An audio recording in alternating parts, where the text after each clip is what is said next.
Ini pertanyaannya di WhatsApp saya ini. Akad haji di Indonesia termasuk akad batil karena memakai DP uang muka dan tidak langsung tunai, karena menurut jumhur ulama ijarah mausuf fid dhimmah, untuk penunaiannya atau pembayaran harus tunai, kecuali kalau unit jasa sudah dimiliki atau ijaratul ain, boleh memakai DP atau uang muka. Ya, ini berarti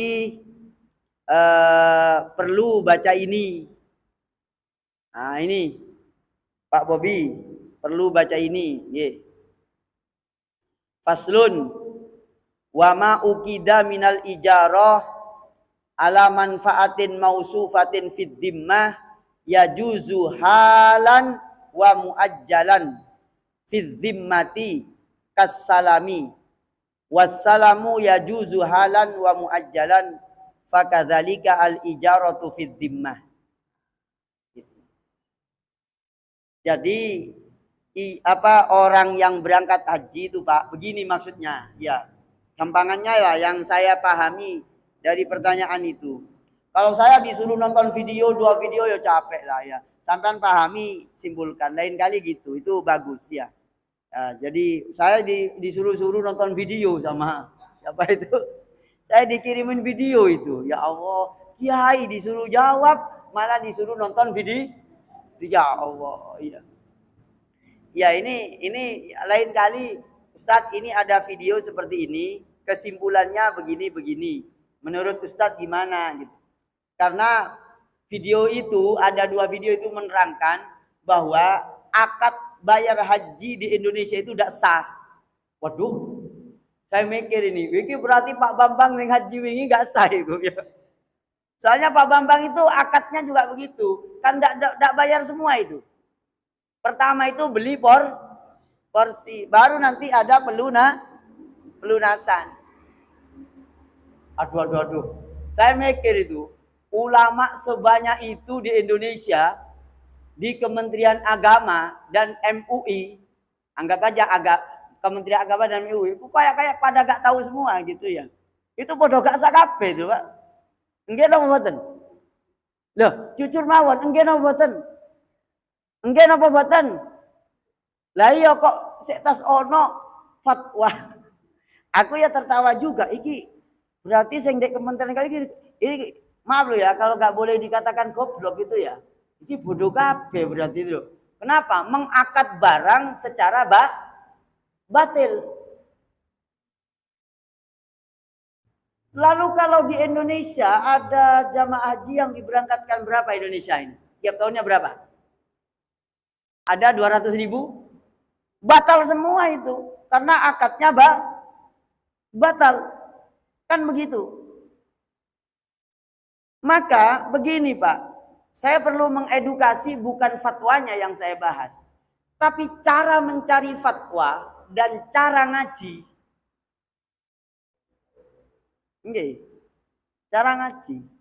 Kalau saya sebenarnya nggak perlu buka kitab sebenarnya. Maksudnya untuk menjawab itu nggak perlu buka kitabnya. Mosok Kementerian Agama gak ngati-ngati sembrono sampai batal kabeh. Gitu loh ya, gampangan nih. Di situ kan ada fatwa ulama, Majelis Ulama Indonesia, ada fatwa ulama Saudi. Segala kebijakannya itu kan tahu semua. Gitu loh. Saya kok baru tahu sekarang ada fatwa batal akadnya. Ini bacanya ya. Makanya saya selalu mengatakan tolonglah yang ngaji itu sebutkan nama kitabnya, di kitab apa itu. Kalau kitab sono ngomong begini, sini ngomong begitu, lalu kesimpulannya seperti ini, kesimpulannya seperti itu, nanti tahu gitu loh. Gitu Pak Bobi ya. Tapi nggak apa-apa lah. Faslun, ini pasal tentang ijarah fid dhimmah. Jadi orang yang bayar dana haji ke pemerintah melalui pemerintah. Sekarang pertanyaannya, Ustadz, nggak usah lewat pemerintah. Kalau nggak lewat pemerintah, lewat siapa? Wong Saudi aja ngaturnya begitu, ya kan? Iya.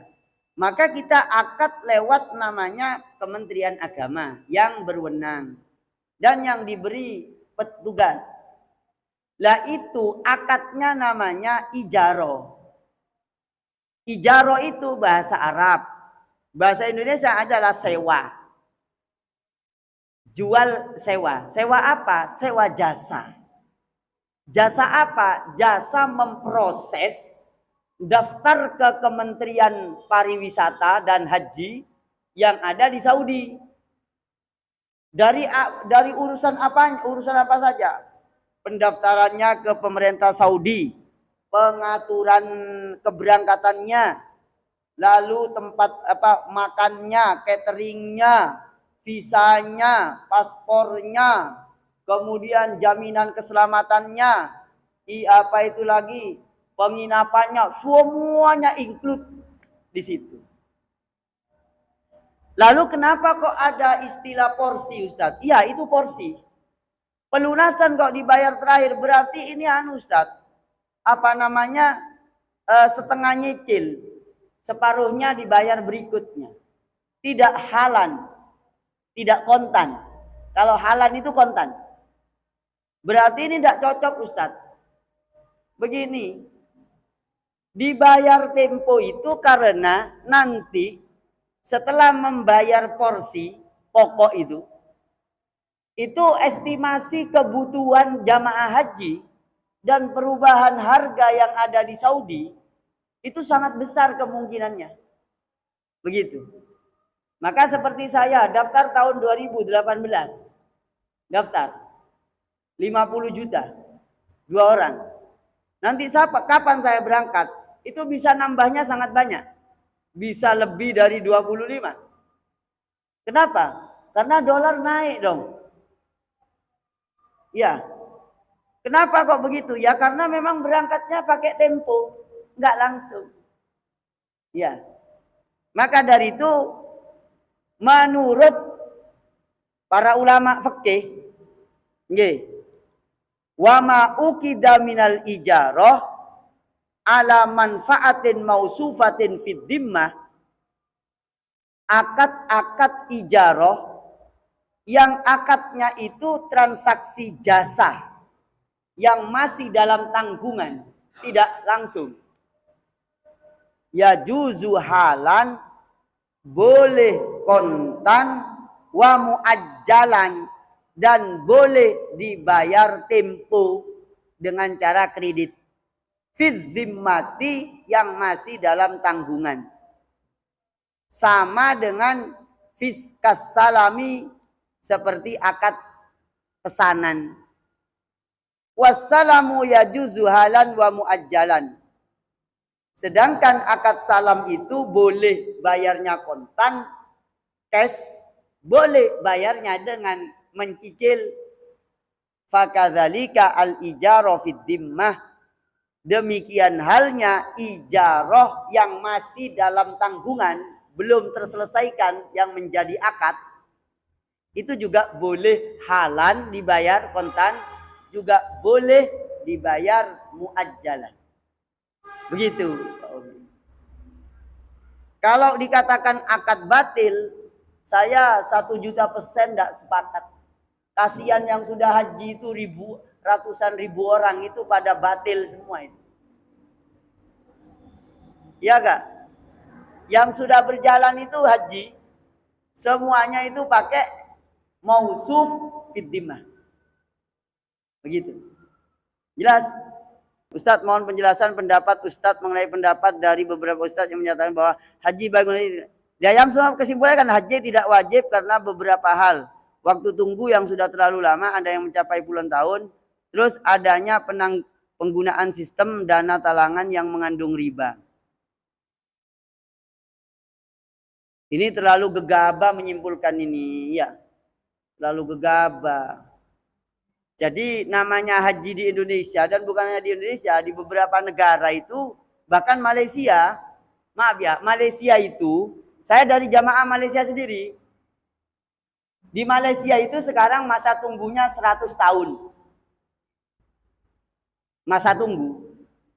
Kemarin bulan Januari itu waktu saya di Saudi, saya ketemu sama orang Malaysia, saya tanya, di Malaysia kalau mau haji berapa tahun nunggunya? Kalau daftar tahun ini perkiraan ya 50 sampai 100 tahun. Gitu. Nah, terus bagaimana Ustadz? Apakah itu masih wajib haji? Begini cara melaksanakan kewajiban itu. Iya. Idza amartukum bi syai'in fa'tu minhu mas tatoktum.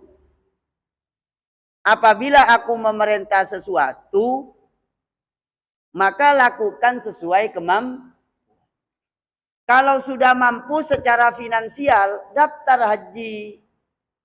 Perkara nanti umurnya sampean nutut atau enggak nutut, itu urusan kedua. Tapi sampean belum ada upaya, sudah memutuskan, sampean enggak wajib haji. Se-Indonesia nanti pada enggak wajib haji. Kenapa? Karena memikir aku koyok mati sak turunge 5 tahun. Enggak daftar wis. Daftar. Toh itu akan uangnya akan dikembali.